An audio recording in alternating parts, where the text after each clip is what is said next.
Friends, இப்போ பார்த்தீங்கன்னா மணி 7:30 ஆயிடுச்சு. இன்றைக்கி மார்கழி 1. ஸோ நான் லேட்டாக தான் ஏஞ்சிருக்கேன். செம குளிர் பார்த்துக்கோங்க. ஸோ நான் இப்போ வாசல் தெளித்து நம்ம கோலம் போட்டுடலாம்.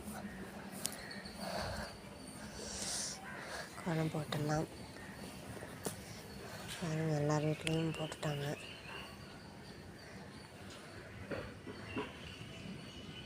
நம்ம தான் இன்னும் போடல. கோலம் போட்டுடலாம்.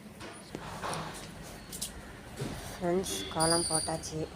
பாருங்கள் எப்படி இருக்குன்னு சொல்லுங்கள். பாருங்கள் ஃப்ரெண்ட்ஸ், கிச்சன் நிலவரம் இதுதான்.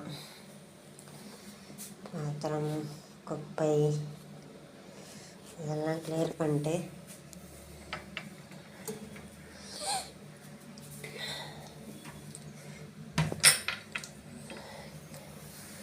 ஜன்னல்லாம் திறந்துட்டு கிச்சன்லாம் கிளியர் பண்ணிட்டு மாவு இருக்குது ஃப்ரெண்ட்ஸ். ஸோ இட்லி ஊற்றி சட்னி அரைச்சி சாப்பிட்றலாம். இன்றைக்கி விலாக் நான் போடுறேன், பாருங்கள். வீடியோ கண்டினியூ பண்ணுறேன்.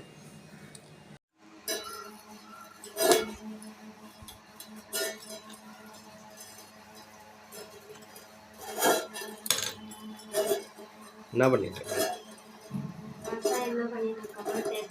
சமைச்சிட்டு இருக்க மாதிரி இருக்கு. இது வரைக்கும் எவ்வளோ பாத்திரம் அழைக்கிருக்க?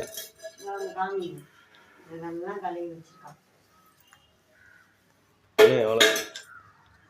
4-5 தான் கிடக்கு.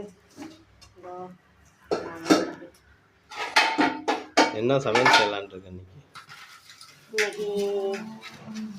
மார்கழி 1. ஸோ காலையில் டிஃபன் தான், இட்லி தக்காளி சட்னி. மதியம் என்ன பண்ணுறதுன்னு பிளான் பண்ணல. சரி, இப்போ அந்த டயத்துக்கு தான் யோசனை வரும். சாம்பாரா வத்த குழம்பா? மோஸ்ட்லி வத்த குழம்பு வச்சு ரொம்ப நாள் ஆகுது. அதை கூட ட்ரை பண்ணலாம். வத்த குழம்பு வச்சுருவோமா? சரி, ஓகே. பாப்பாவுக்கு வேணால் லைட்டாக ரசம் வச்சுருவோம். ஓகே, வச்சு ரசம் தான் அப்புறம் வந்துட்டு இன்றைக்கி மார்கழி 1. மார்கழி மாதம்னாலே பனி எப்படி இருக்குன்னு தெரியும். காலையில் நான் ஏஞ்சிதே லேட்டு தான். ஏற்று வீடு, பக்கத்து வீட்டு எல்லா வீட்லேயும் ஏஞ்சி கோலம் போட்டுட்டாங்க. நான் 7:30க்கு ஏஞ்சேன். எப்பயுமே அவ்வளோ குளிர், பனி தாங்க முடியலை.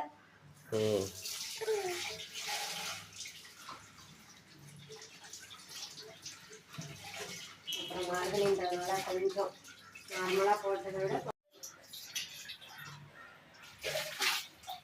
ஸோ டாக் அபவுட் மார்கழி மாதங்க. மார்கழி மாதம் உங்களுக்கு என்னென்னலாம் நினைவுகள் வருது? உங்கள்கிட்ட தான் கேட்குறேன். எனக்கு என்ன, மார்கழி மாதம்னா உற்சவம், கோவில், பஜனை, பனி. பாவி மனுஷனே, கல்யாணம் பண்ணதே மார்கழி மாதம் கல்யாணம். ஆமாம், மார்கழி மாதம் கல்யாணம். அது ஒரு பெரிய ஸ்டோரி. மார்கழி மாசத்துல கல்யாணம் பண்ணக்கூடாது, சொந்தக்காரவங்க எல்லாரும் மார்கழி மாசத்துலயா பண்றீங்க? அவ்வளோ பேச்சு, அவ்வளோ தடங்கள். ஆனா எல்லாத்தையும் மீறி நாங்க மார்கழி நினைச்சுக்காதீங்க. அரேஞ்ச் மேரேஜ் தான். அந்த கதை உங்களுக்கு நான் வந்துட்டு தனியா சொல்றேன். எங்க கல்யாண கதை அப்படின்னு சொல்லிட்டு நான் மேரேஜ் ஸ்டோரின்னு சொல்லிட்டு போடுறேன்.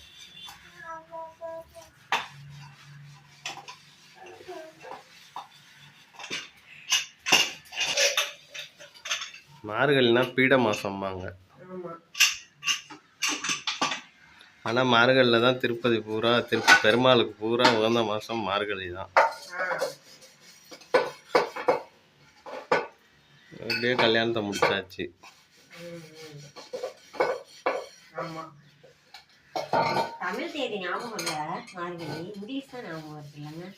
மார்கழி 25 20 அந்த மாதிரி வரும். ஏன்னா ஜனவரி 5 நம்ம கல்யாண தேதி.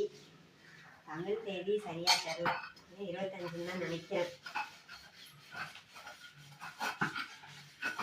எங்க ஊர்ல இங்க கும்பகோணங்க, சத்தியமண்டம் பக்கத்துல பிள்ளையாமட்டையில மார்கழி மாசத்துல எங்க ஊர்ல கோயில் இருக்கு. திரௌபதி அம்மன் கோயில், பிள்ளையார் கோயில்லாம். மூணுங்க. ஆ அங்கே மார்கழி மாதம் மட்டும் மார்கழி 1ஆம் தேதியிலேருந்து மார்கழி 30, 31 தேதி வரைக்கும் டெய்லிக்கும் கோயிலில் ஒவ்வொருத்தவங்க மண்டக்கு பொடி மாதிரி எல்லாரும் ஒவ்வொருத்தவங்க வீடும் செய்யணும். அவங்களால முடிஞ்சது ஏதோ ஒரு லெமன் சாதமோ புளி சாதமோ செஞ்சு ஐயர் வருவார், வந்து பூஜைலாம் பண்ணி சாப்பாடு போடுவாங்க. ஏன்னா மார்கழி மாதம் கீரை மாதம்ன்றதுனால ஊருக்கு எந்த ஒரு நோய் நொடிலாம் வரக்கூடாது, ஊர் நல்லா செழிப்பாக நல்லா இருக்கணும், விவசாயம்லாம் நல்லா இருக்கணும் அப்படின்னு சொல்லிட்டு பூஜைலாம் பண்ணி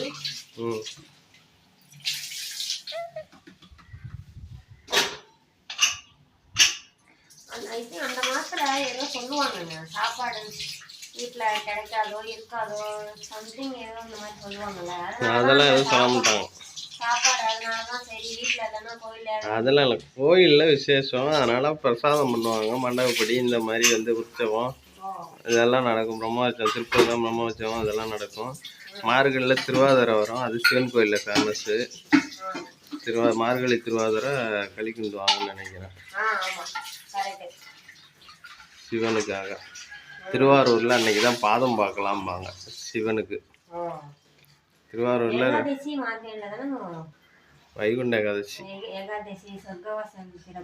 ஆமாம்.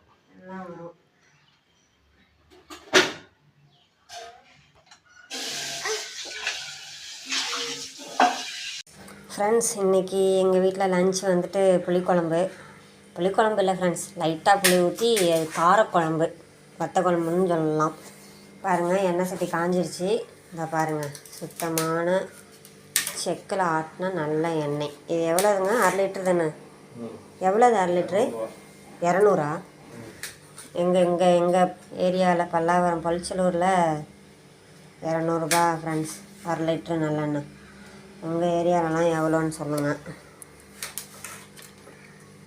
கார்த்திகை தீபம் ஏற்றுறதுக்காக வாங்கிட்டு வந்தோம். ஏன் இது தீபம் எண்ணெய் வேறு தனியாக இது வாங்கினா பாப்பாவுக்கு எண்ணெய் தேய்ச்சி குளிக்கிறதுக்கும் யூஸ் ஆகும். அதனால் இப்போ பாருங்கள், தேங்காய் எண்ணெய் கூட வாங்கிட்டோம். தேங்காய் எண்ணெய் அதே ரேட்டாங்க? தேங்காய் எண்ணெய் 1/2 லிட்ரு 125 ரூபா ஃப்ரெண்ட்ஸ். ஸோ இப்போ எண்ணெய் காஞ்சிடுச்சு, வெந்தயம் போட்டுக்கலாம்.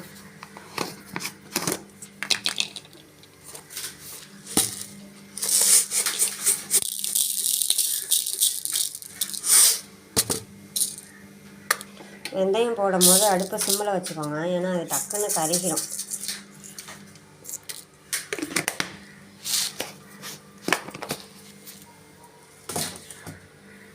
அடுத்து கடுகு கொஞ்சம் போட்டுக்கலாம்.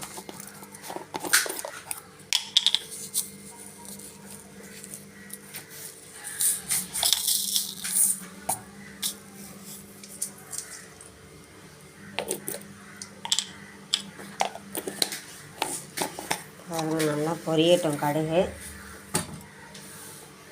பொரிஞ்சதும் ஜீரகம் கொஞ்சம் போட்டுக்கலாம்.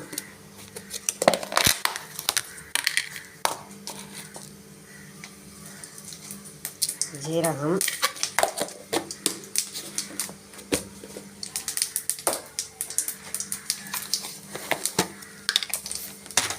லைட்டாக பெருங்காயத்தூள் போட்டுக்கோங்க, கொஞ்சமாக போட்டுக்கோங்க, நிறையா வேண்டாம்.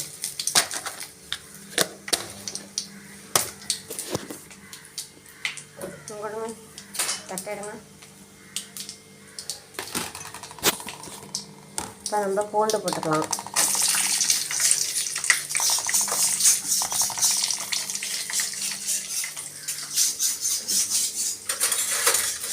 குழம்பு கரண்டியாவது போட்டுக்கலாம், ஏன்னா அப்புறம் சார்ஜ் போட்டோன்னா குழம்பு மூழ்கிறதுக்கு அப்புறம் தனியாக எடுக்கணும் குழம்பு கரண்டி. ஸோ பூண்டு போட்டதும் வெங்காயம் போட்டுக்கலாம். கருவேப்பிலை போட்டுக்கலாம், நான் புளிக்குழம்புக்கு அவ்வளோவா போட மாட்டேன். ஸோ உங்களுக்கு விருப்பம்னா போட்டுக்கோங்க.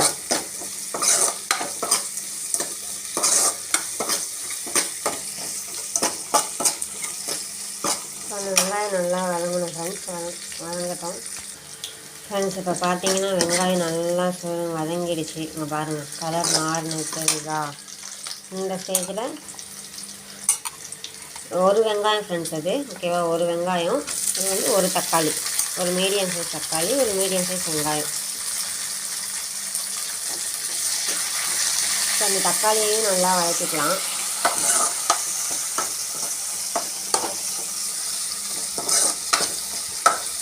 எனக்கு வந்து சமையல் கற்றுக் கொடுத்தது எங்கள் பாட்டி ஃப்ரெண்ட்ஸ், அதாவது ஆயா. நாங்களாம் ஆயான்னு தான் கூப்பிடுவோம், சும்மா வீடியோ காசெலாம் பாட்டின்லாம் சொல்லிட்டு பிடிக்கல. எங்கள் ஆயா தான் எனக்கு சமைக்க கற்றுக் கொடுத்தாங்க. ஸோ ஆயாலாம் கற்றுக் கொடுக்குற சமையல் வந்துட்டு எப்படின்னா ரொம்ப டேஸ்ட்டாக இருக்கும் சார். அது ஒரு கைப்பக்குவம் தான், அந்த ருசிலாம் வேறு எதுலேயும் வராது, செம்ம டேஸ்ட்டாக இருக்கும். எங்கள் அப்பாவுக்கு நான் வைக்கிற புளிக்குழம்பு மீன் குழம்புலாம் ரொம்ப பிடிக்கும். இப்போ அவங்க இல்லை, அவங்க கேன்சரில் இறந்துட்டாங்க. அந்த வீடியோ உங்களுக்கு போடுறேன்.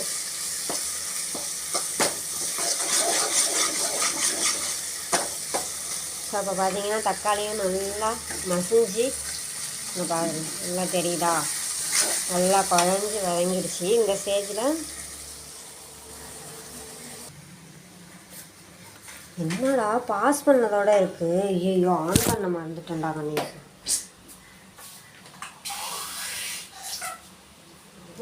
இடத்தான்னு தெரியலையே ஃப்ரெண்ட்ஸ். நான் இப்போ வந்து இதில் பரங்கிக்காய், அதுக்கப்புறம் கத்திரிக்காய், உருளைக்கிழங்கு எல்லாம் இந்த வெங்காயம் தக்காளி வதக்குனேன்ல அதுலேயே அந்த எண்ணெயிலேயே போட்டு ஒரு 2 to 3 நிமிஷத்துக்கு நல்லா வதக்கியிருக்கேன். அதாவது அந்த எண்ணெயில் நம்ம வதக்கிறதுலே ஒரு அரை வேக்காடு வெந்திருக்கணும். அந்த மாதிரி அதை வதக்கிக்கோங்க. வதக்கிட்டு என்ன பண்ணியிருக்கேன்னா மஞ்சத்தூள் போட்டிருக்கேன், மிளகாப்பொடி போட்டிருக்கேன். பாருங்கள், இது வந்து வீட்டிலையே அரைச்சது. பாருங்கள் காட்டும். இது வந்து பெரிய வாளியில் இந்த மாதிரி மழை காலத்துக்கு முன்னாடியே ஃப்ரெண்ட்ஸ். இது வந்து 2 கிலோ மல்லி, 2 கிலோ மிளகா வாங்கி காய வச்சு அரைச்சது. ஏன்னா வெயில் அடிக்கிறப்பவே காய வச்சு அரைச்சி வச்சுக்கிட்டோன்னா நம்மளுக்கு மழை காலத்துக்கு யூஸ்ஃபுல்லாக இருக்கும். ஸோ மோஸ்ட்லி வீட்டிலையே மிளகாத்தூள் எல்லாம் மல்லி மிளகாலாம் வாங்கி காய வச்சு அரைச்சி அதில் சமையல் பண்ணி சாப்பிடுங்க ஃப்ரெண்ட்ஸ், அதுதான் ஆரோக்கியம். கடையில் சும்மா ஒரு எமர்ஜென்சி அர்ஜென்ட்டு அப்படின்னா வாங்குங்க, அதிலே வாங்கி அதிலேயே சமைச்சு சாப்பிடாதீங்க. ஏன்னா ஃபுல்லாக எல்லாம் கலப்படமாக இருக்குது. நியூஸ்லாம் பார்த்தாலே என்னென்னமோலாம் நடக்குது ஃப்ரெண்ட்ஸ், பயமாக இருக்குது. முக்கியமாக டாக்டரே சொல்கிறாங்க ஃப்ரெண்ட்ஸ். என்னோடய ப்ரெக்னன்சி அப்போலாம் டாக்டர் என்ன சொன்னாங்கன்னா, வீட்டில் மிளகா மல்லி வாங்கி வெயிலில் நல்லா காய வச்சு அதில் சமையல் பண்ணி சாப்பிடுங்க அப்படின்னு டாக்டரே சொல்கிறாங்க ஃப்ரெண்ட்ஸ். அதனால் இதுதான் ஆரோக்கியம். நீங்கள் இந்த பேக்கெட் தூள்லாம் வாங்கவே வாங்காதீங்க. இப்போ கொஞ்சமாக நிறையா தண்ணி ஊற்றலை, ஏன்னா நம்ம புளி ஊற்றணும். இந்த காய் வேகிறதுக்கு சும்மா கொஞ்சமாக, இப்போ புளி ஊற்ற வேண்டாம், கடைசியாக ஊற்றிக்கலாம். ஏன்னா இப்போ புளியை ஊற்றுனீங்கன்னா காயில் எல்லாம் புளி ஏறிடும், காயும் உங்களுக்கு வந்துட்டு சரியாக வேகாது. சரிங்களா? இப்போது இந்த காய் ஒரு 3 நிமிஷத்துக்கு நல்லா வேகட்டும். இன்னும் ஒரு மூடி போட்டு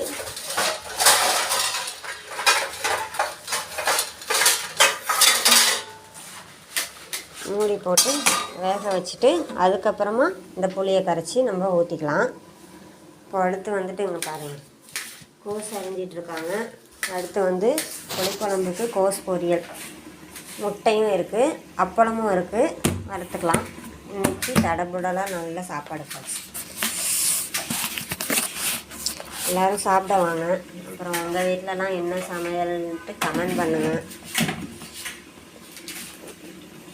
அப்புறம் நம்ம யூடியூப்பில் வந்துட்டு 100 ஃபாலோவர்ஸ் ரீச் பண்ணியிருக்கோம் ஃப்ரெண்ட்ஸ்.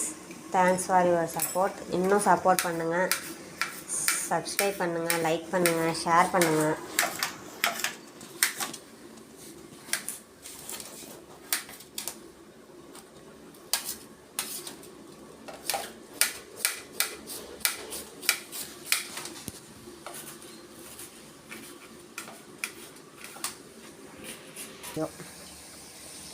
பாருங்கள் ஃப்ரெண்ட்ஸ், புளிலாம் நான் கரைச்சி ஊற்றி ஒரு 5 நிமிஷத்துக்கு நல்லா கொதிச்சிடுச்சு. அந்த புளியோட பச்சை வாசனை போயிடுச்சு. இங்கே பாருங்கள், எப்படி எண்ணெய் ஓரத்தில் அப்படியே மிதந்து வந்திருக்கு பாருங்கள். இந்த மாதிரி வந்தால் தான் குழம்பு நீங்கள் கரெக்டாக வச்சுருக்கீங்க அப்படின்றதுக்கான ஒரு அடையாளம் இதுதான். இந்த மாதிரி எண்ணெய் தனியாக ஓரத்தில் பிரிஞ்சு வரணும். இந்த மாதிரி வந்தால் தான் காயும் வெந்துடுச்சு, குழம்பும் நல்லா கொதிச்சிடுச்சு, குக் ஆகிடுச்சின்னு அர்த்தம். இந்த ஸ்டேஜில் இது வந்து என்னோடய ஒரு சின்ன ட்ரிக்ஸு ஃப்ரெண்ட்ஸ். சர்க்கரை கொஞ்சோண்டு, வெல்லமோ சர்க்கரையோ ஏதோ கொஞ்சோண்டு போட்டிங்கன்னா சும்மா செம்ம டேஸ்ட்டாக இருக்கும் ஃப்ரெண்ட்ஸ். இந்த கல்யாண வத்த குழம்புன்னு சொல்லுவாங்கள்ல, அதே மாதிரியே இருக்கும். இந்த சர்க்கரை போடுறது தான் மெயின். ஏன்னா புளிப்பு காரம் அதெல்லாம் உங்களுக்கு இந்த சர்க்கரை போட்டால் தான் இந்த ருசியை வந்துட்டு எடுத்து கொடுக்கும், மேட்ச் பண்ணும். எது கூடையாக இருந்தாலும் ஒரு புளி கூடையாக இருந்தாலும் அதை வந்து அப்படியே அது மேட்ச் பண்ணிடும். அவ்வளோதான் ஃப்ரெண்ட்ஸ். இந்த குழம்பு நம்ம ஆஃப் பண்ணிடலாம். இங்கே பாருங்கள், முட்டைக்கோஸு கேரட்டு இது வெந்துட்டுருக்கு. அரிசி ஊறிட்டுருக்கு ஃப்ரெண்ட்ஸ். முட்டை உரிச்சாச்சு. இதையும் நம்ம இந்த குழம்புல எடுத்து போட்டுடலாம். ஸோ ரைஸ் வச்சிட்டோம்னா சுட சுட சாப்பிட்றலாம்.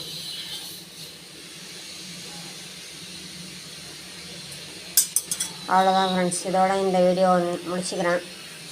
சாப்பிட்டுட்டு ரெஸ்ட்டு தான். பாருங்கள் ஃப்ரெண்ட்ஸ், முட்டைக்கோஸு தொட்டுக்க சூப்பராக ரெடி ஆகிட்டுருக்கு. முட்டைக்கோஸை விட கேரட் தான் ஃப்ரெண்ட்ஸ் அதிகமாக இருக்குது. கேரட் நிறைய போட்டால் நல்ல ருசியாக செம்ம டேஸ்ட்டாக இருக்கும். இன்னும் பாருங்கள், குழம்புல முட்டை போட்டாச்சு.